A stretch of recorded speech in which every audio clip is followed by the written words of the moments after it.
राजनीतिक व्यवस्था की आवश्यकता क्यों है? Why is political system required? तो राजनीतिक व्यवस्था की आवश्यकता के संदर्भ में इतिहासकारों और मानव शास्त्रियों एंथ्रोपोलॉजिस्ट्स ने अभी तक प्राचीन से प्राचीन, सरल से सरल जितने भी समाजों का अध्ययन किया है, उन सभी में किसी न किसी रूप में राजनीतिक ढांचे यानी पॉलिटिकल स्ट्रक्चर राजनीतिक ढांचे की उपस्थिति देखी गई। चाहे वह ढांचा राजतंत्र मोनार्की का हो, चाहे वह ढांचा राजतंत्र यानी मोनार्की का हो, ठीक है, ढांचा राजतंत्र या मोनार्की का हो, ठीक है, लोकतंत्र डेमोक्रेसी का हो या तानाशाही डिक्टेटरशिप का हो। वर्तमान में राजनीतिक व्यवस्था की भूमिका काफ़ी ज़्यादा बढ़ गई है। जनसंख्या की अधिकता के कारण बिल्कुल संभव नहीं रहा कि लोग आपसी सहमति से ही काम चला लें। औपचारिक कानूनों के निर्माण और कानूनों को लेकर होने वाले विवादों की स्थिति में न्यायिक प्रक्रियाओं की ज़रूरत बहुत अधिक मात्रा में पड़ने लगी है। इतना ही नहीं, आज की राजनीतिक व्यवस्था सिर्फ कानून का पालन करवाने तक सीमित नहीं है।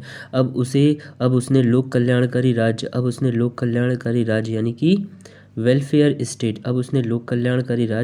का रूप धारण कर लिया है और समाज के सभी वर्गों को स्वतंत्रता, समानता, न्याय उपलब्ध कराना उसकी जिम्मेदारी है। यानी कि अब राज्य का जो स्वरूप है ना, वो लोक कल्याणकारी हो गया है। आपको ऐसी नीतियाँ बनानी होंगी जैसे राज्य की नीति निर्देशक तत्व में है विधि के अंतर्गत मतलब न्यायिक सुरक्षा मिलनी चाहिए। अगर हमारे पास ऐसी सुविधा नहीं है कि हम एक वकील को ले सकें, मतलब वकील कर सकें अपने पक्ष में वकालत करने के लिए, कोई बात नहीं, राज्य आपको यानी स्टेट आपको, गवर्नमेंट आपको न्यायालय आपको वकील प्रोवाइड कराएगी, वकील देगी जो आपका पक्ष लेगा, ठीक है। इसी प्रकार जैसे बच्चों को अनिवार्य और निःशुल्क शिक्षा राज्य के नीति निर्देशक तत्व में है, तो राज्य का ये भी फर्ज है, कर्तव्य है। तो वेलफेयर स्टेट इसी तरह यही होता है।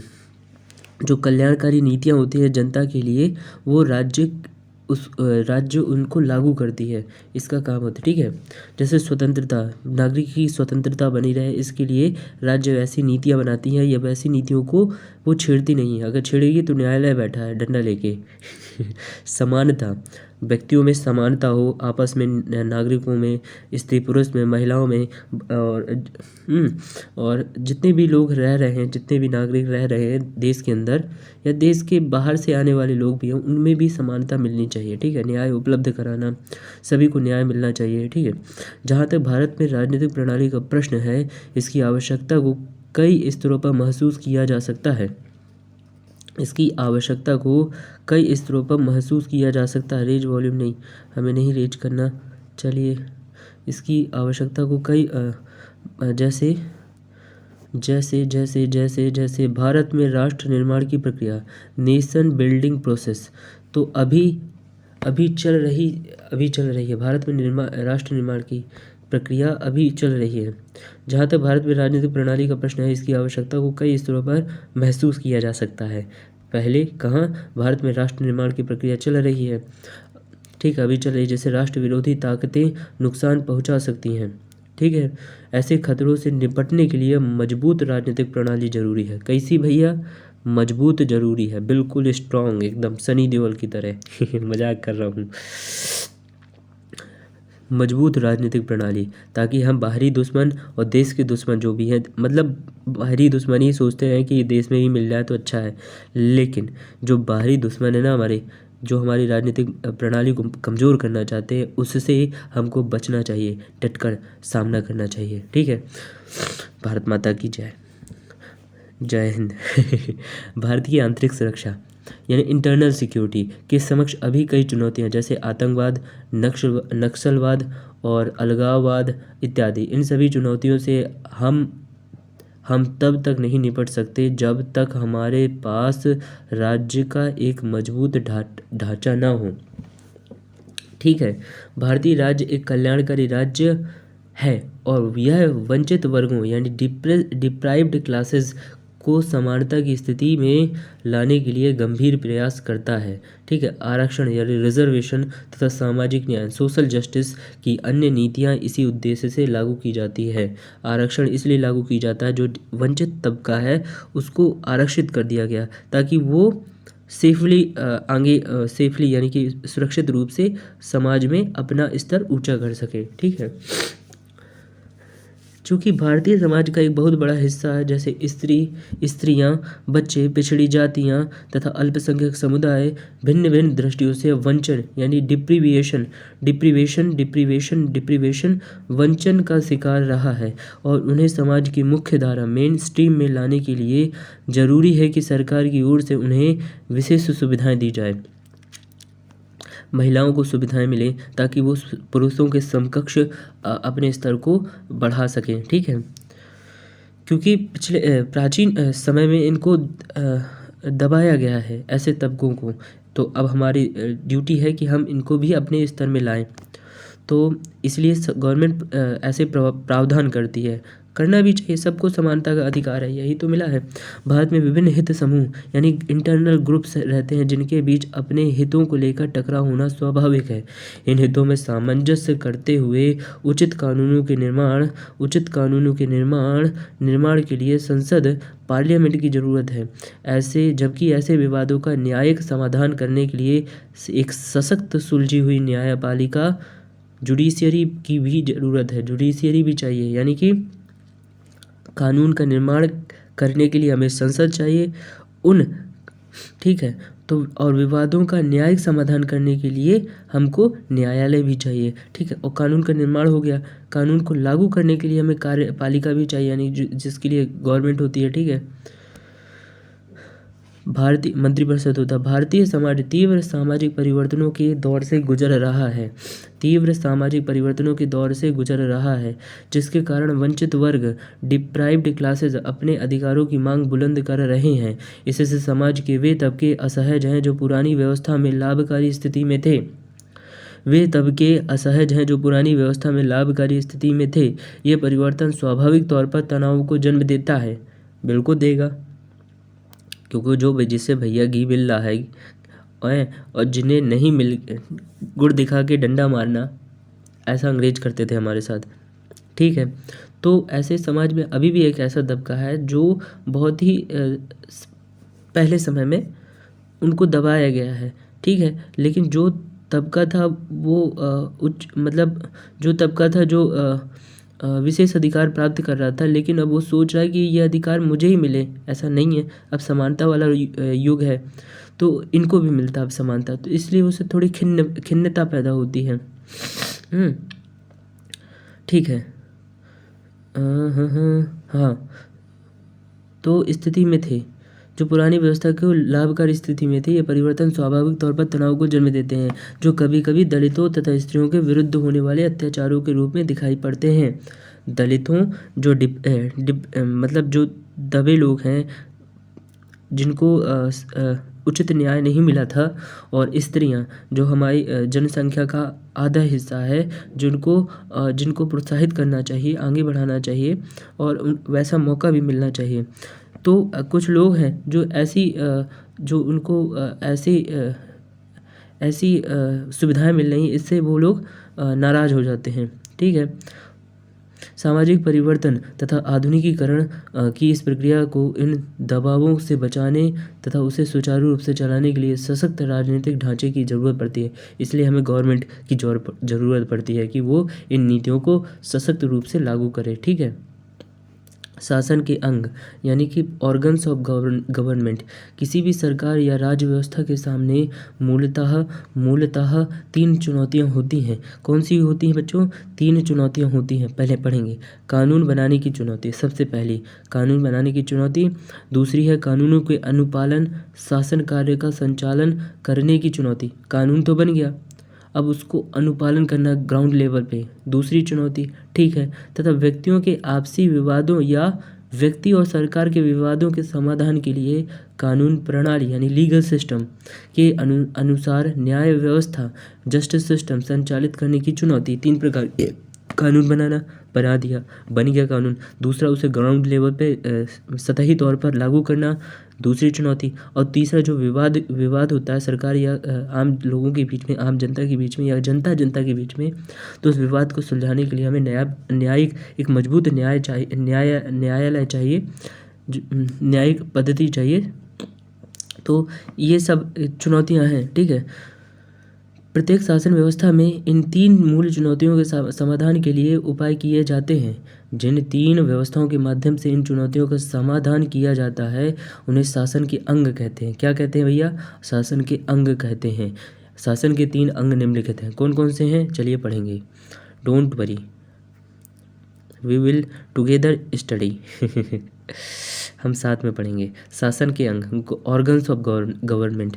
तो पहली है विधायिका। क्या है भैया? विधायिका। पहली है विधायिका, लेजिस्लेचर अर्थात कानून बनाने वाली संस्था, ठीक है। दूसरी है हमारी कार्यपालिका अर्थात कानूनों के अनुसार शासन चलाने वाली संस्था। पहली है विधायिका जिसमें कानून बनता है, जैसे संसद हो गई। दूसरी कार्यपालिका, मंत्रिपरिषद होता है, कैबिनेट होता है, जो अर्थात कानूनों के अनुसार शासन चलाने वाली संस्था। और तीसरी है हमारी न्यायपालिका यानी जुडिशियरी अर्थात कानूनों के अनुसार विवादों का समाधान करने वाली संस्था। पहली भैया कानून बनाएगी, दूसरी हमारी पहली कानून बनाएगी, दूसरी हमारी कानून के अनुसार शासन करेगी, तीसरी कानूनों के अनुसार विवादों का समाधान करने वाली संस्था, ठीक है। विधायिका लेजिस्लेचर। पहला हम पढ़ते हैं। विधायिका का कार्य कानूनों का निर्माण करना है कानूनों का भैया निर्माण करना है। राजतंत्रीय प्रणाली मोनार्कियल सिस्टम में यह कार्य आमतौर पर राजा के हाथ में होता था। वचन ही शासन है तथा राजा की इच्छाओं को ही कानून का दर्जा प्राप्त था। धर्मतंत्रीय शासन प्रणाली यानी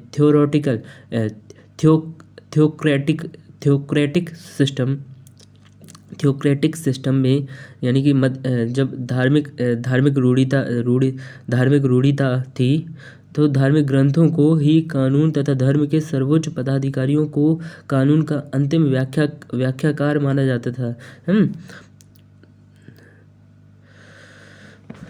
ठीक है, जो धर्म के प्रमुख व्यक्ति ने कह दिया वही न्याय है, ठीक है, क्योंकि वे ही बताते थे कि कानून क्या है। ठीक है भैया। यदि यूनान के प्राचीन नगर राज्यों के उदाहरण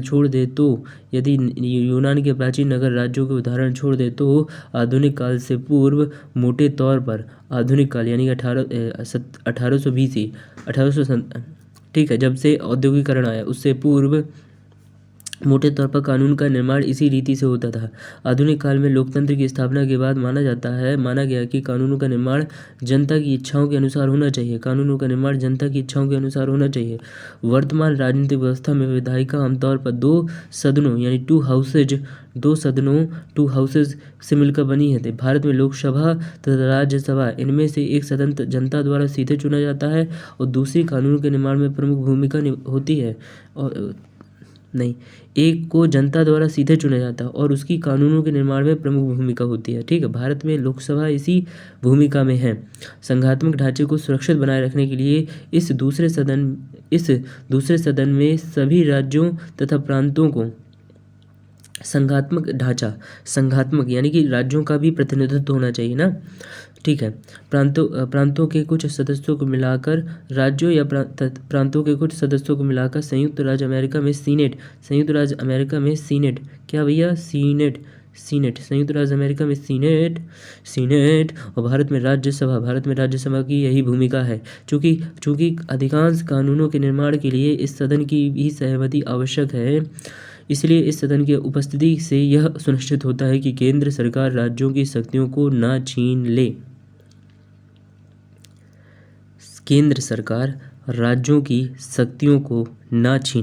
ठीक है, ध्यातव्य कि ब्रिटेन की राजनीतिक व्यवस्था इसका एक महत्वपूर्ण अपवाद है। ब्रिटेन में नहीं है, राज्यों को प्रतिनिधित्व नहीं मिला। वहाँ की राजनीतिक प्रणाली एकात्मक यूनिटरी है, इसलिए वस्तुतः वहाँ दूसरे सदन की जरूरत नहीं है। किंतु तब भी वहाँ लॉर्ड्स सभा, हाउस ऑफ लॉर्ड्स के रूप में दूसरा सदन रखा गया है। हालांकि उसका मूल कार्य अपनी परंपराओं को सुरक्षित रखना, परंपरावादी हैं, अपनी परंपराओं को सुरक्षित रखना तथा कुछ अति विशिष्ट व गणमान्य लोगों को संसद में शामिल होने का मौका देना। एलीट क्लास, अति विशिष्ट या गणमान्य लोगों को देना है, ना कि प्रांतीय या स्थानीय इकाइयों के अधिकारों की रक्षा करना है।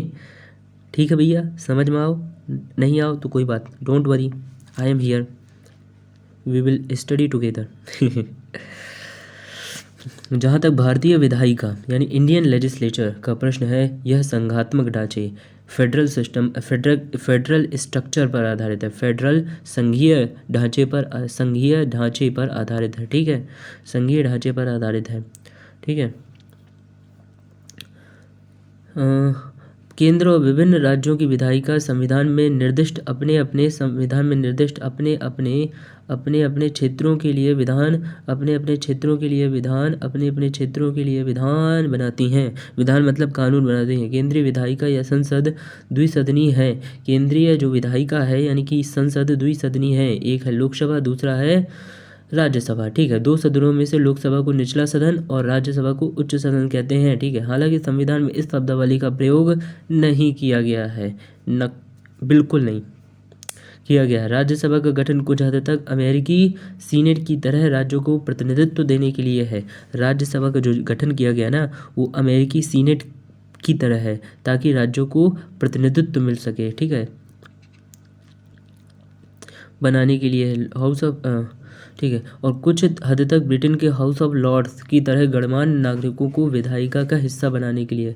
राज्यों या प्रांतों की विधायिकाएं आमतौर पर एक सदनीय यूनिकैमरल हैं। इस सदन को विधानसभा कहते हैं। संविधान में व्यवस्था है कि यदि किसी राज्य विशेष में ज़रूरत महसूस की जाए तो दूसरे सदन के तौर पर विधान परिषद की स्थापना की जा सकती है। अगर राज्य को लगता है कि यहाँ पर विधान परिषद बनाया जाए, मतलब विधान परिषद हो, तो वहाँ पर प्रावधान हो सकते हैं। संसद में मतलब संविधान में भी है, और वहाँ विधान आगे पढ़ेंगे हम, विधान परिषद प्रस्ताव पास करते हैं। ठीक है, विधायिका विधान परिषद की स्थापना कर सकती है। विधायिका के एक अंग के रूप में भारतीय राष्ट्रपति संसद के दोनों सदनों द्वारा पारित विधेयकों पर अपनी सहमति प्रदान करता है। ठीक है, अब आते हैं कार्यपालिका, एग्जीक्यूटिव में। शासन के दूसरे अंगों को कार्यपालिका कहते हैं। इसका आशय है उस व्यक्ति या व्यक्तियों के समूह से है। कार्यपालिका क्या है? कार्यपालिका उस व्यक्ति या व्यक्तियों के समूह से है जो विधायिका द्वारा निर्मित कानूनों के अनुसार शासन चलाता है, अर्थात कानूनों को लागू करता है। विधायिका से जो कानून बनते हैं उनको लागू करता है। वर्तमान समय में कार्यपालिका के कई रूप दिखाई पड़ते हैं, जो नीचे बने चित्र में देखे जा सकते हैं। ठीक है, कार्यपालिका है हमारा राजनीतिक कार्यपालिका, पॉलिटिकल एग्जीक्यूटिव, स्थायी कार्यपालिका है परमानेंट एग्जीक्यूटिव। ठीक है, परमानेंट एग्जीक्यूटिव, अध्यक्षीय कार्यपालिका, संसदीय कार्यपालिका, दोहरी कार्यपालिका, बहुल कार्यपालिका। ठीक है, अब एक मिनट, बहुल कार्यपालिका तो राजनीतिक कार्यपालिका पॉलिटिकल, अब हम पहले पढ़े हुए राजनीतिक कार्यपालिका। तो पॉलिटिकल एग्जीक्यूटिव कार्यपालिका के सर्वोच्च स्तर पर होती है, जिसे जनता निश्चित अवधि के लिए प्रत्यक्ष या परोक्ष रूप से चुनती है। उदाहरण के लिए भारत में केंद्रीय मंत्रिमंडल या अमेरिका में राष्ट्रपति इसी के उदाहरण हैं। ठीक है, अध्यक्षीय कार्यपालिका, अध्यक्षीय यानी प्रेसिडेंशियल एग्जीक्यूटिव, यह प्रणाली अमेरिका जैसे देशों में प्रचलित है, जहां जनता एक निर्वाचक गण इलेक्टोरल कॉलेज के माध्यम से राजनीतिक कार्यपालिका के प्रमुख अर्थात राष्ट्रपति का चयन करती है। राष्ट्रपति को कार्यपालिका के क्षेत्र में सभी शक्तियां प्राप्त होती हैं, ऑल पावर। ठीक है, राज्यपाल कह रहा हूँ, राष्ट्रपति के पास सभी प्रकार की शक्तियाँ होती हैं, लेकिन भारत में राष्ट्रपति राष्ट्र का प्रमुख होता है नाम मात्र का, लेकिन वास्तविक शक्तियाँ किसके पास होती है? मंत्रिमंडल के पास या मंत्रिपरिषद के पास। ठीक है, संसदीय कार्यपालिका, पार्लियामेंट्री एग्जीक्यूटिव, यह प्रणाली भारत और इंग्लैंड जैसे देशों में प्रचलित है। कहाँ प्रचलित है भैया? भारत में और इंग्लैंड में। इसके अंतर्गत विधायिका के सदस्यों में से ही राजनीतिक कार्यपालिका का चयन होता है। जैसे भारत में सदन के सदस्यों से ही कार्यपालिका का चयन होता है। ठीक है। विधायिका में जिस दल के सदस्य बहुमत में होते हैं वही दल अपनी सरकार बनाता है। सरकार चलाने वाले सदस्यों के ऐसे समूह को मंत्रिमंडल क्या है भैया? अरे यार, संसदीय कार्यपालिका। तो यह प्रणाली भारत और इंग्लैंड जैसे देशों में प्रचलित है। इसके अंतर्गत विधायिका के सदस्यों में ही राजनीतिक कार्यपालिका का चयन होता है। विधायिका में जिस दल के सदस्य बहुमत में होते हैं वही दल अपनी सरकार बनाता है। सरकार चलाने वाले सदस्यों के ऐसे समूह को मंत्रिमंडल कहते हैं। क्या कहते हैं भैया? मंत्रिमंडल कहते हैं। समझ लिया? बिल्कुल। दोहरी कार्यपालिका, डुअल एग्जीक्यूटिव, यह एक विशेष प्रणाली है जो फ्रांस जैसे इमैनुअल मैक्रोन जहाँ के राष्ट्रपति हैं कुछ देशों में दिखाई पड़ती है। इसके अंतर्गत कार्यपालिका की शक्तियाँ राष्ट्रपति और प्रधानमंत्री में विभाजित होती हैं। राष्ट्रपति प्रेसिडेंट अलग और प्राइम मिनिस्टर अलग, शक्तियाँ दोनों में विभाजित होती हैं। ठीक है। चलिए, राष्ट्रपति का चुनाव अमेरिका के अध्यक्षीय, ध्यातव्य कि इसमें राष्ट्रपति का चुनाव जो होता है अध्यक्षीय प्रणाली के समान होता है। जैसे जिस प्रकार अमेरिका में राष्ट्रपति का चुनाव होता है उसी प्रकार फ्रांस में भी राष्ट्रपति का चुनाव होता है। ठीक है। जबकि प्रधानमंत्री का चयन ब्रिटिश या भारतीय संसदीय प्रणाली के समान होता है। बहुल कार्यपालिका यानी कि प्लूरल एग्जीक्यूटिव, यह एक विशिष्ट व्यवस्था है जो स्विट्जरलैंड जैसे कुछ ही देशों में देखी जा सकती है। यह एक विशिष्ट व्यवस्था है जो स्विट्जरलैंड जैसे कुछ ही देशों में देखी जा सकती है। इसके अंतर्गत राजनीतिक कार्यपालिका के सभी सदस्य बराबर शक्तियाँ रखते हैं। उनमें सर्वोच्च अधिकारी का पद सिर्फ औपचारिक या नाम मात्र का होता है। राजनीतिक कार्यपालिका के सभी सदस्य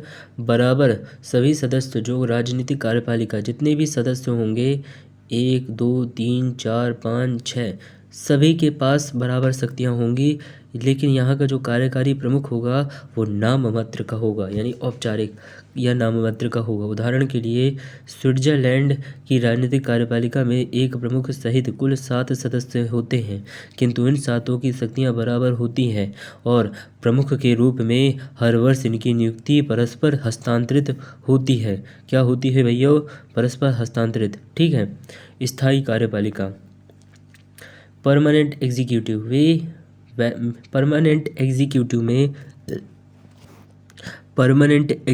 में वे उच्च पदाधिकारी शामिल होते हैं।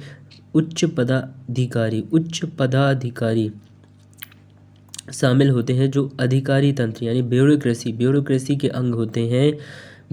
के अंग होते हैं जिनका कार्यकाल किसी तरह के निर्वाचन इलेक्शन पर निर्भर नहीं होता। उदाहरण के लिए भारत में भारतीय प्रशासनिक सेवा, इंडियन एडमिनिस्ट्रेटिव सर्विस तथा अन्य सिविल सेवाओं के अधिकारी इसी के उदाहरण हैं। स्थायी कार्यपालिका को राजनीतिक कार्यपालिका के निर्देशों के अनुरूप कार्य करना होता है। स्थायी जो कार्यपालिका यानी ब्यूरोक्रेसी को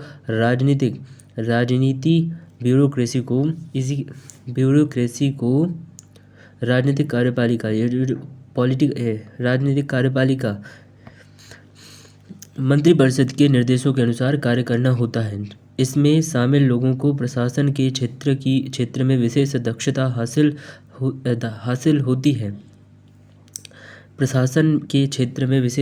हासिल होती है। इसलिए जिन बिंदुओं पर राजनीतिक कार्यपालिका ऐसी दक्षता से वंचित होती है वहाँ स्थायी कार्यपालिका के सदस्य उनकी सहायता करते हैं क्योंकि वो बहुत ट्रेंड होते हैं।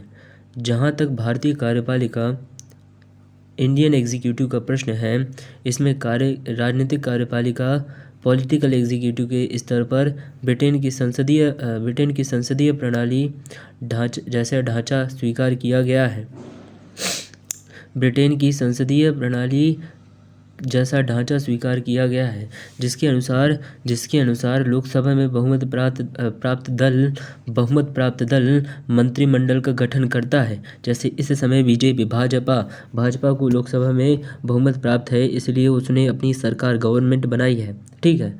मंत्रिमंडल सामूहिक उत्तरदायित्व यानी कलेक्टिव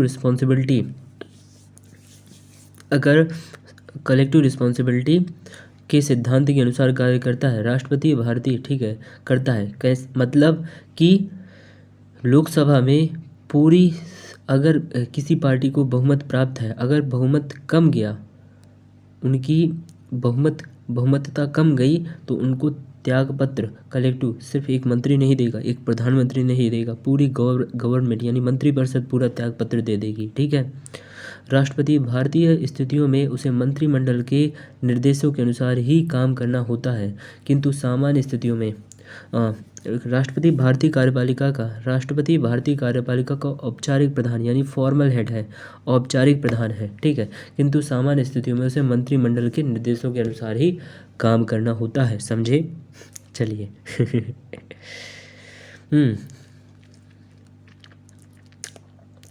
अब राजनीतिक कार्यपालिका यानी पॉलिटिकल एग्जीक्यूटिव के अलावा भारत में स्थायी कार्यपालिका परमानेंट एग्जीक्यूटिव के रूप में एक सशक्त नौकरशाही या अधिकारी तंत्र यानी ब्यूरोक्रेसी भी है। इसमें भारतीय प्रशासनिक सेवा, इंडियन एडमिनिस्ट्रेटिव सर्विस जैसी अखिल भारतीय सेवाओं, ऑल इंडिया सर्विसेज के अधिकारी भी शामिल हैं, और भारतीय राजस्व सेवा, इंडियन रेवेन्यू सर्विस जैसे केंद्रीय सेवाओं जैसे सेंट्रल सर्विसेज के अधिकारी भी हैं। राज्यों के स्तर पर उनकी अपनी लोक सेवाएं, पब्लिक सर्विसेज भी कार्य करती हैं। न्यायपालिका, अब आते हैं न्यायपालिका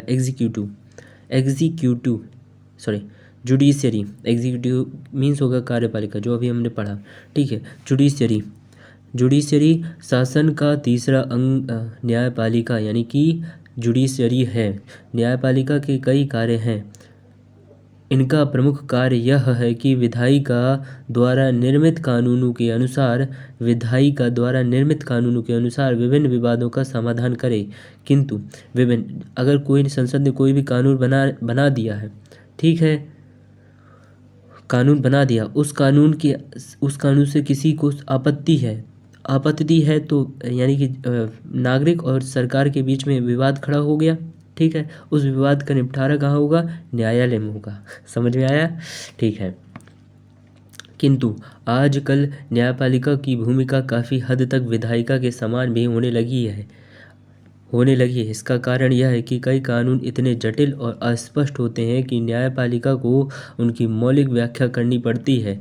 ये व्याख्याएं स्वतः कानून का दर्जा प्राप्त कर लेती हैं। हाँ, सुप्रीम कोर्ट के पास वो ताकत है, यानी कि सुप्रीम कोर्ट और हाई कोर्ट के पास वो ताकत है कि अगर वो किसी कानून की व्याख्या कर दे अपने अनुसार, तो जो व्याख्या वो करेगी वही कानून हो जाएगा। यहाँ पर वचन ही शासन काम करेगा। ठीक है। लेकिन न्यायिक पुनर्वलोकन भी हो सकता है। अगर उन्होंने कुछ न्याय दिया है तो उसका पुनर्वलोकन भी न्यायालय कर सकती है। प्राप्त करे जिन्हें ओके करनी पड़ती है। वे स्वतः कानून का दर्जा प्राप्त कर लेती हैं, जिन्हें न्यायाधीश निर्मित कानून यानी जज मेड लॉज या निर्णय कानून केस लॉज कहते हैं। वर्तमान समय में इन्हें कानूनों की एक पृथक शाखा के रूप में महत्व दिया जाता है। ध्यातव्य है कि उच्च स्तर के न्यायालयों द्वारा दिए गए निर्णय निचली अदालतों के लिए पूर्व निर्णय प्रीसिडेंट्स होते हैं तथा उनके लिए बाद के किसी भी समान मामले में उन पूर्व निर्णयों प्रीसिडेंट्स को आधार मानना जरूरी होता है। मतलब सुप्रीम कोर्ट ने किसी मामले पर निर्णय दिया है तो जितने भी न्यायालय हैं उसके अंतर्गत, यानी कि हाई कोर्ट्स हैं, जिला कोर्ट हैं, अधीनस्थ कोर्ट हैं, जितने भी कोर्ट्स हैं,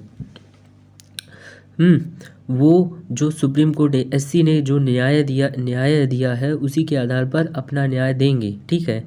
उससे परे नहीं हो सकता उनका न्याय, नहीं तो उनके पास डंडा भी है बहुत बड़ा। यही तो अपने देश की खासियत, अपने संविधान की खासियत है कि तीन जो अंग है इनके बीच में बराबर का संतुलन है, बैलेंस है, बैलेंस ऑफ पावर। ठीक है, शक्ति का पृथकीकरण या पृथक्करण हुआ है अपने संविधान में। न्यायपालिका की शक्तियाँ, पावर्स ऑफ जुडिशरी। न्यायपालिका की शक्तियाँ इस आधार पर तय होती हैं कि शासन का रूप कैसा है। साधारणतः एकात्मक यूनिटरी शासन प्रणाली में न्यायपालिका कमजोर होती है। साधारण एकात्मक शासन प्रणाली में न्यायपालिका कमजोर होती है तथा संसद की शक्ति बहुत अधिक होती है। ब्रिटेन की राजनीतिक प्रणाली इसका सर्वश्रेष्ठ उदाहरण है। ठीक है, किंतु संघात्मक यानी फेडरल प्रणालियों में न्यायपालिका को की शक्ति हमेशा अधिक होती है। न्यायपालिका की शक्ति अधिक होती है। उन्हें केंद्र और प्रांतों के बीच उत्पन्न होने वाले वैधानिक विवादों का समुचित समाधान करने के लिए यह शक्ति दी जाती है कि वह केंद्रीय विधायिका द्वारा निर्मित कुछ कानूनों को वे केंद्रीय विधायिका यानी संसद द्वारा निर्मित कुछ कानूनों को भी इस आधार पर अवैध घोषित कर दे कि वे संघात्मक प्रणाली या संविधान की मूल भावना के विरुद्ध हैं। अमेरिका और भारत के सर्वोच्च न्यायालयों को यह शक्ति प्राप्त है, इसलिए वे अत्यंत ताकतवर हैं। कुछ लोग बोलते हैं कि हमने ब्रिटेन के कानूनों का ब्रिटेन के संविधान, जैसे उन्होंने जो 1835 में जो संविधान बना दिया गया था, नहीं 1835 नहीं, मतलब कहने का मतलब ब्रिटेन का हम नकल करते हैं, ऐसा नहीं है। हम ब्रिटेन एकात्मक शासन प्रणाली अपनाता है न्याय पावर्स ऑफ जुडिशरी में, तो हमने जो हमारे लिए बेस्ट है, मतलब जो हमारे कानून निर्माता थे आज़ादी के समय, उन्होंने जनता के लिए जो बेस्ट है उस शासन प्रणाली को लिया। ठीक है, अमेरिका और भारत के सर्वोच्च न्यायालयों को यह शक्ति प्राप्त है। ठीक है, इसलिए वे अत्यंत ताकतवर है। जिन देशों में लिखित संविधान होता है वहाँ संविधान का सटीक निर्वचन यानी एग्जैक्ट इंटरप्रिटेशन करने का दायित्व भी न्यायपालिका के पास होता है, जो अपने हमारे देश की न्यायपालिका के पास है, जिससे उसकी शक्ति और बढ़ जाती है। पुनः जिन देशों के संविधान नागरिकों को मूल अधिकारों की गारंटी देते हैं वहाँ न्यायपालिका मूल अधिकारों की संरक्षक होती है। जैसे अपने हमारे भारत में न्यायपालिका यानी supreme court and high court मूल अधिकारों की संरक्षक है। ठीक है, और न्यायिक पुनरीक्षण जुडिशियल रिव्यू आदि की उसकी शक्ति बढ़ जाती है। इस संबंध में विधि द्वारा स्थापित प्रक्रिया प्रोसीजर एस्टेब्लिश्ड बाय लॉ, विधि द्वारा यानी कि विधि का शासन, कानून का न्याय इस प्रोसीजर एस्टेब्लिश्ड बाय लॉ तथा यथोचित विधि प्रक्रिया ड्यू प्रोसेस ऑफ लॉ का विवाद बहुत रोचक है। इनमें से पहला सिद्धांत संसद को न्यायपालिका से ताकतवर बनाता है जैसे इंग्लैंड में, जबकि दूसरा सिद्धांत न्यायपालिका को सर्वोच्चता प्रदान करता है जैसे अमेरिका तथा भारत में। ठीक है, भारतीय न्यायपालिका इंडियन जुडिशियरी तो अत्यंत शक्तिशाली है। भारतीय न्यायपालिका अत्यंत शक्तिशाली है। भारतीय राज्य व्यवस्था का ढांचा विधायिका और न्यायपालिका के स्तर पर भले ही संघात्मक यानी फेडरल हो, न्यायपालिका के स्तर पर यह एकात्मक होने के नज़दीक है। लेकिन यहाँ पर न्यायपालिका के स्तर पर यह एकात्मक यूनिटरी होने के नज़दीक है, क्योंकि केंद्र और राज्यों के स्तर पर भिन्न भिन्न न्यायपालिका नहीं है। केंद्र और राज्यों के स्तर पर भिन्न भिन्न न्यायपालिका नहीं है। ठीक है, राज्यों के उच्च न्यायालय सीधे तौर पर सर्वोच्च न्यायालय के अधीन होते हैं। मतलब अमेरिका की तरह नहीं कि राज्य का जो मामला है, विवाद है, वो सिर्फ राज्य के ही न्यायालय सुनेंगे और केंद्र के न्यायालय नहीं सुनेंगे। ठीक है, लेकिन अब भारत में राज्यों के विवाद का मामला राज्य के कोर्ट यानी कि न्यायालय तो सुनेंगे ही। अगर वो गलत लगा निर्णय किसको, लोगों को या सुप्रीम कोर्ट को ही लगा, तो वो अपने पास उस निर्णय को ले लेगी, अपने पास उस विवाद को ले आएगी, फिर वो न्याय देगी और वो न्याय राज्य के न्यायालय को मानना ही होगा। ये है पावर। तो ठीक है, मूल संरक्षक है सीधे तौर पर सर्वोच्च न्यायालय के अधीन होते हैं। इसके अलावा मूल अधिकारों के संरक्षक गार्जियन ऑफ फंडामेंटल राइट्स के तौर पर तथा संविधान के निर्वचन इंटरप्रिटेशन की अंतिम शक्ति रखने के कारण यानी संविधान के निर्वचन इंटरप्रिटेशन की अंतिम शक्ति रखने के कारण भारतीय न्यायपालिका काफ़ी शक्तिशाली है। न्यायिक पुनरीक्षण जुडिशियल रिव्यू का अधिकार उसे पहले भी प्राप्त था। अब उसकी व्याख्या संविधान के आधारभूत लक्षणों यानी basic structure of constitution, basic structure अपने माननीय सुप्रीम कोर्ट ने बता दिया है कि संविधान का बेसिक स्ट्रक्चर है और उस स्ट्रक्चर के साथ कोई भी छेड़छाड़ी उनको पसंद नहीं है। ठीक है, तो वो छेड़छाड़ी उसके साथ कोई भी छेड़छाड़ी नहीं की जा सकती। अगर की जा रही है तो उसको कानून मतलब कोर्ट निरस्त कर देगा उस कानून को। ठीक है, कानून के विभिन्न प्रकार। अब उसकी व्याख्या बेसिक स्ट्रक्चर ऑफ कॉन्स्टिट्यूशन के एक अंग के रूप में करके न्यायपालिका ने अपनी यह शक्ति और बढ़ा ली है। ठीक है, कानून के विभिन्न प्रकार, डिफरेंट टाइप्स ऑफ लॉज। न्यायपालिका के संबंध में यह जानना भी महत्वपूर्ण है कि कानूनों के विभिन्न प्रकार कौन कौन से हैं तथा किस राजनीतिक व्यवस्था में किस प्रकार के कानूनों को ज़्यादा महत्व दिया जाता है। कानून या विधियों के कुछ प्रकार हैं। ठीक है, कानून या विधि के प्रकार। कानून सकारात्मक विधि पॉजिटिव लॉ, लोक विधि कॉमन लॉ, ईश्वरीय विधि डिवाइन लॉ और प्राकृतिक या नैसर्गिक विधि नेचुरल लॉ। तो अब चलिए एक एक इसे समझेंगे क्या है। सकारात्मक विधि पॉजिटिव लॉ क्या होता है? पॉजिटिव लॉ का अर्थ है व्यक्तियों को एक निश्चित समूह द्वारा बनाया जाने वाला कानून। उदाहरण के लिए वर्तमान में अधिकांश लोकतंत्रों में संसद द्वारा कानून बनाया जाना सकारात्मक विधि का ही प्रमाण है। ब्रिटेन जैसे देशों में सकारात्मक विधि को ही सर्वोच्च माना जाता है, इसलिए वहाँ न्यायपालिका की शक्तियाँ संसद की तुलना में अत्यंत सीमित हैं। ठीक है, प्राकृतिक विधि नेचुरल लॉ, इसका अर्थ है वे कानून जो स्वयं प्रकृति ने निर्मित किए हैं। इस प्रकार के कानून का प्रयोग आमतौर पर उन देशों में होता है जहां संविधान की सर्वोच्चता कॉन्स्टिट्यूशनल सुपरमेसी तथा न्यायपालिका की सर्वोच्चता जुडिशियरी सुपरमेसी के सिद्धांत लागू होते हैं। इसके तहत यदि संसद द्वारा बनाया गया कानून प्रकृति द्वारा बनाए गए कानूनों या नागरिकों के मूल अधिकारों या नैतिक औचित्य मोरल एप्रोप्रिएटनेस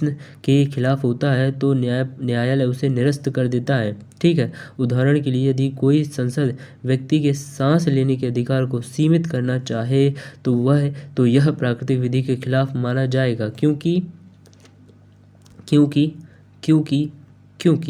प्रकृति ने सभी प्राणियों को सांस लेने की शक्ति और सुविधा प्रदान की है। अमेरिका और भारत के सर्वोच्च न्यायालय इसी सिद्धांत के आधार पर संसद द्वारा निर्मित विधियों का न्यायिक पुनरीक्षण यानी कि जुडिशियल रिव्यू करते हैं। लोक विधि कॉमन लॉ का अर्थ उन कानूनों से है जो लंबे समय से समाज में चली आ रही परंपराओं को ही कानून का रूप देने से निर्मित हुए हैं। लोक विधि का अर्थ उन कानूनों से है जो लंबे समय से समाज में चली आ रही परंपराओं को ही कानून का रूप देने से निर्मित हुए हैं। जिन क्षेत्रों में संविधान मौन होता है वहाँ आमतौर पर लोक विधि का ही सहारा लिया जाता है। परंपरावादी देशों में लोक विधि का महत्व ज़्यादा होता है।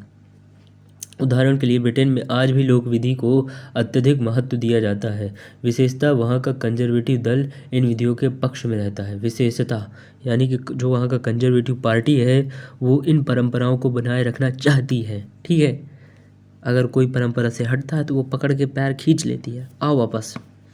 ईश्वरीय विधि का संबंध धर्मतंत्र थियोक्रेसी पर आधारित शासन प्रणालियों या उन देशों से है जहां किसी धार्मिक ग्रंथ को संविधान की मान्यता दे दी गई हो। यानी कि ईश्वरीय विधि का संबंध धर्मतंत्र पर आधारित शासन प्रणालियों या उन देशों से है जहां किसी धार्मिक ग्रंथ को संविधान की मान्यता दे दी गई हो। ऐसे देशों में ईश्वर के कथनों को ही कानून माना जाता है और उन्हें धर्म ग्रंथों के आधार पर निर्वाचित किया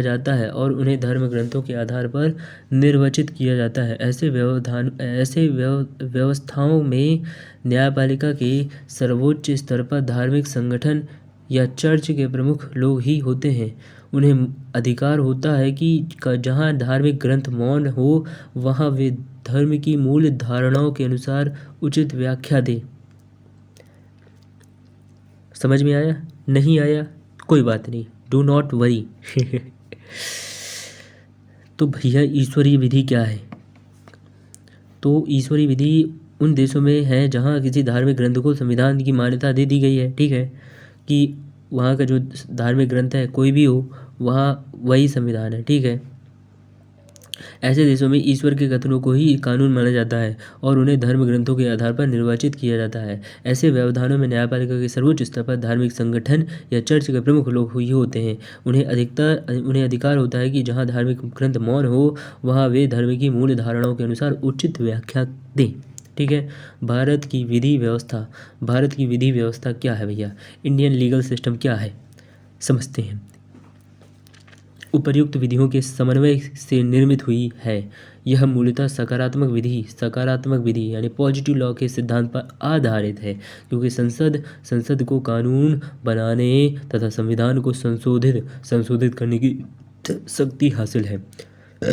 किंतु न्यायपालिका को न्यायिक पुनरीक्षण जुडिशियल रिव्यू की शक्ति देकर यह प्राकृतिक विधि यानी नेचुरल लॉ के तत्वों को भी शामिल करती है। यानी कि मूल अधिकार नागरिक को प्राप्त है और मूल अधिकार का हनन होता है तो सुप्रीम कोर्ट बैठा है लेंस लेके, हाई कोर्ट बैठा है लेंस लेके कि कहाँ पर किसी के अधिकारों का हनन हो रहा है। जहाँ होगा वो तुरंत ही वहाँ पर टिक कर देंगे, पॉज हो गया, ठीक है।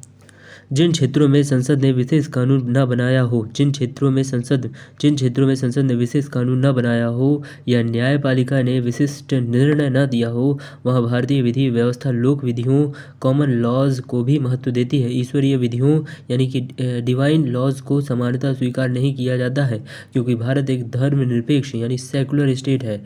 तब भी धर्म विशेष के आंतरिक धार्मिक मामलों में धार्मिक विधियों यानी कि ये डिवाइन लॉज को समानता स्वीकार नहीं किया जाता है, क्योंकि भारत एक धर्मनिरपेक्ष राज्य है। तब भी धर्म के आंतरिक धार्मिक मामलों में धार्मिक विधियों यानी रिलीजियस लॉज को उस सीमा तक स्वीकार किया जाता है जहाँ तक वह नागरिकों के मूल अधिकारों यानी फंडामेंटल राइट्स या कानूनी अधिकारों यानी लीगल राइट्स का उल्लंघन न करता। अब किसी धर्म में यह प्रावधान है कि नरबली होगी, लेकिन ये तो मूल अधिकारों का हनन है, तो ये नहीं माना जाएगा। चलिए, प्राकृतिक न्याय की धारणा। तो प्राकृतिक न्याय की धारणा क्या है? Concept of natural justice. प्राचीन और मध्यकाल में राजा का न्याय निरंकुश ऑटोक्रेटिक किस्म का होता था, अर्थात उसे यह सिद्ध नहीं करना पड़ता था कि न्याय की प्रक्रिया वस्तुनिष्ठ ऑब्जेक्टिव और पारदर्शी ट्रांसपेरेंट है। मतलब राजा को निर्णय लेने से पहले यह नहीं सोचना पड़ता था, न्याय देने से पहले ये नहीं सोचना पड़ता था कि न्याय की प्रक्रिया वस्तुनिष्ठ ऑब्जेक्टिव है या पारदर्शी भी है, उसे इससे कोई मतलब नहीं है, ठीक है। आधुनिक काल में व्यक्ति का महत्व बढ़ता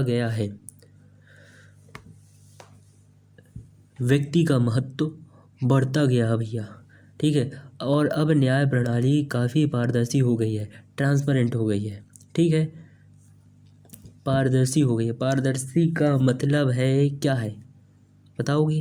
पारदर्शी का मतलब है कि न्याय व्यक्ति को जिसको न्याय चाहिए वो अपने पक्ष में गवाह पेश करेगा, ठीक है। अगर न्यायालय को उचित लगता है कि उसके गवाह सही हैं तो उसके पक्ष में न्याय आ जाएगा, ठीक है। पहले वो होता था राजा को कोई मतलब नहीं है, अपने अनुसार बैठ कर ले वचन ही शासन है, न्याय दे दिया, और व्यक्ति चाहे जितना ही सच्चा हो लेकिन फिर भी उसे जेल हो गई। प्राकृतिक न्याय की धारणा। ठीक है, अब न्याय प्रणाली काफ़ी पारदर्शी हो गई है। इस पारदर्शिता की अभिव्यक्ति प्राकृतिक न्याय नेचुरल जस्टिस के सिद्धांत में होती है। प्राकृतिक न्याय एक गतिशील अवधारणा डायनेमिक कॉन्सेप्ट है। प्राकृतिक न्याय अर्थात इसका अर्थपूर्णता सुनिश्चित न होकर समय के साथ बदलता रहा है। मोटे तौर पर इसके अंतर्गत निम्नलिखित सिद्धांत स्वीकार किए जाते हैं। कौन कौन से देखेंगे भैया? बिल्कुल नहीं, धक्का मुक्की नहीं, आराम से सबको मिलेगा ज्ञान। अभियुक्त यानी एक्यूज्ड को निर्णय से पूर्व अपना पक्ष रखने का अवसर जरूर मिलना चाहिए।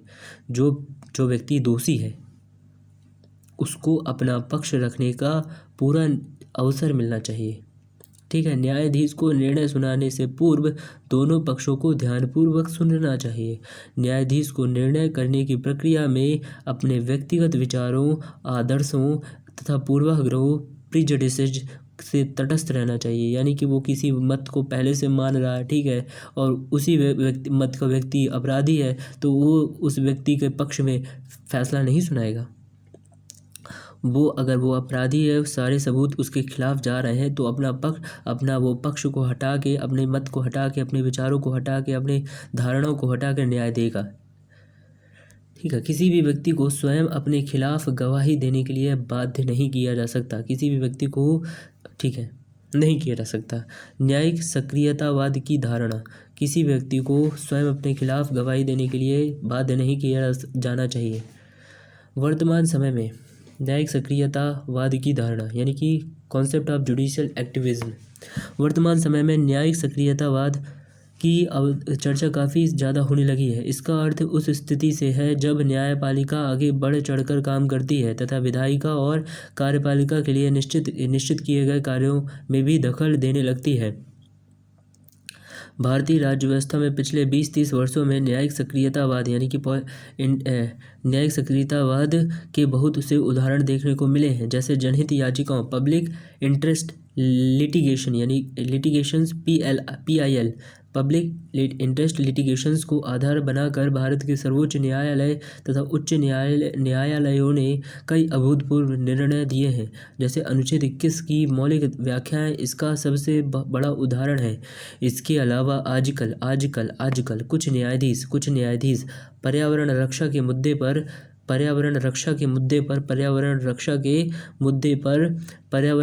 मुद्दे पर कई क्रांतिकारी महत्व के निर्णय दे रहे हैं।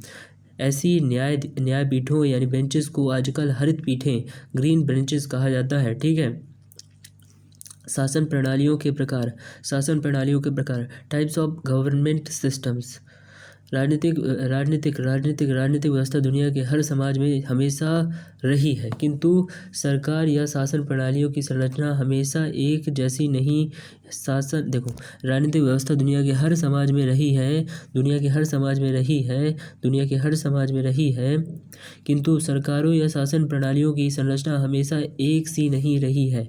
शासन प्रणालियों के विभिन्न रूप देखे जाते हैं और आज भी देखे जा सकते हैं। इसके वर्गीकरण के प्रमुख आधार इस प्रकार हैं। कैसे हैं? इस प्रकार हैं। शासन प्रणालियों के प्रकार।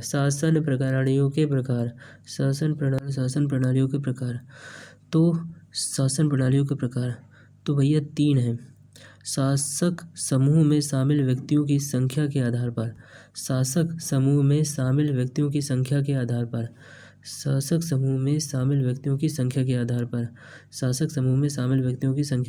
पर, तो पहला हमारा राजतंत्र, ठीक है, राजतंत्र या तानाशाही, यानी राजतंत्र या तानाशाही। दूसरा है हमारा अल्पतंत्र या गुटतंत्र, ठीक है। तीसरा हमारा लोकतंत्र, ठीक है।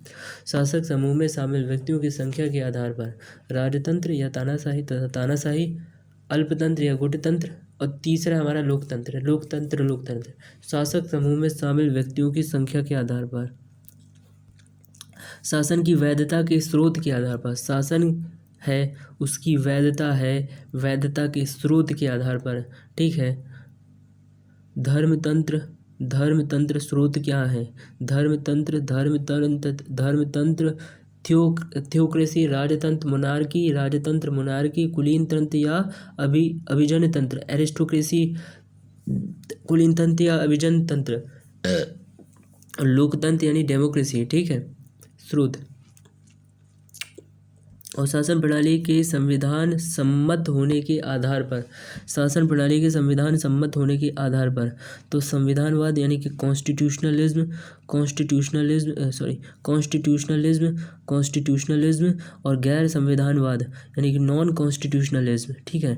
नॉन कॉन्स्टिट्यूशनलिज्म शासन प्रणाली के व्यवहारिक मूल्यांकन के आधार पर, शासन प्रणाली के व्यवहारिक मूल्यांकन के आधार पर, शासन प्रणाली के व्यवहारिक मूल्यांकन के आधार पर।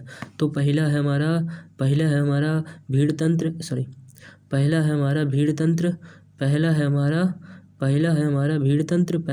भीड़तंत्र, दूसरा है हमारा औसत तंत्र मीडियोक्रेसी, तीसरा है धनतंत्र यानी कि प्लूटोक्रेसी, चौथा है हमारा निरंकुश तंत्र ऑटोक्रेसी, पांचवा है गुणतंत्र या योग्यता तंत्र मेरिटोक्रेसी, और सबसे लास्ट है वृद्ध तंत्र यानी कि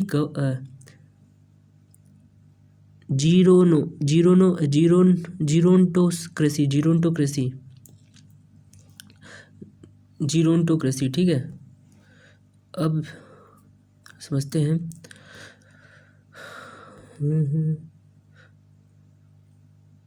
हाँ, यहीं से तो है। राजतंत्र तानाशाही क्या है? जब शासन की संपूर्ण शक्तियाँ एक ही व्यक्ति के हाथों में केंद्रित होती हैं तो ऐसे शासन को राजतंत्र या मोनार्की कहते हैं। ठीक है। कभी कभी राजतंत्र स्वेच्छाचारी या अथवा निरंकुश व्यवस्था के रूप में परिणत हो जाता है और तब शासक या सेनाधिकारी की मनमानी चलने लगती है। ऐसी शासन व्यवस्था को अधिनायकतावादी या तानाशाही डिक्टेटरशिप कहा जाता है। हालांकि यह ध्यान रखना चाहिए कि तानाशाही अनिवार्यतः एक व्यक्ति के हाथ में नहीं होती है, वह कभी कभी किसी गुट के हाथ में भी हो सकती है। ठीक है। अल्पतंत्र या गुटतंत्र जब शासन एक छोटे से समूह के हाथों में केंद्रित होता है तो ऐसे शासन को अल्पतंत्र या गुटतंत्र कहा जाता है। लोकतंत्र, अब लोकतंत्र क्या है? जब शासन संपूर्ण जनता के हाथों में केंद्रित होता है तो ऐसे शासन को लोकतंत्र, जनतंत्र, प्रजातंत्र या लोकशाही डेमोक्रेसी कहते हैं। समकालीन विश्व में अधिकांश देशों की राज्य व्यवस्था लोकतंत्र के ढांचे पर ही कार्य करती है। कुछ ही देश ऐसे हैं जहां आज भी राजतंत्र कायम है। हाल ही में अरब देशों जैसे लीबिया, सीरिया आदि में घटी घटनाएं साबित करती है कि राजतंत्र जहां भी है अब उसका भविष्य बहुत सुरक्षित नहीं है, क्योंकि दुनिया के हर देश की जनता अपने विवेक के अनुसार शासन प्रणाली चाहती है। ठीक है। शासन की वैधता के स्रोत के